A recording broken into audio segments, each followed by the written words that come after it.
అందరికీ ప్రైజ్ లాడండి. మరి ఒక వార్త విన్నప్పుడు చాలా బాధాకరం అనిపిస్తుంది. టీవీ న్యూస్లో చూసినప్పుడు, మరి పేపర్లో చూసినప్పుడు హృదయం చాలా బాధ కలిగిస్తాయి కొన్ని న్యూస్లు. అయితే అందులో ఒకటి ఏంటంటే, నంద్యాలలో జరిగిన ఘటన. మరి ఒక చిన్న పాప అండి, 3వ తరగతి చదువుతుంది. అంటే 8వ వయసు అయి ఉంటుంది, 8, 9 అయి ఉండొచ్చు తన ఏజు. చిన్న పిల్లని తోటి పిల్లలే, యవనస్తులే, అంటే వాళ్ళు 7వ తరగతి 8వ తరగతి చదువుతున్నారండి. ఎంత పిల్లలండి! వాళ్ళ చేతికి ఫోన్లు ఇచ్చి, ట్యాబ్లు ఇచ్చి మీరు విడిచిపెట్టేస్తుంటే ఫోన్లో ఏం చూస్తారండి?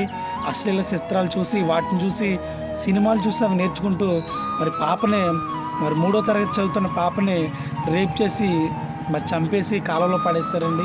మరి ఎంతో బాధను కలిగిస్తుంది. మరి మీ పిల్లలు ఏం చేస్తున్నారో మీరు కొంచెం కేర్ తీసుకోవాలండి.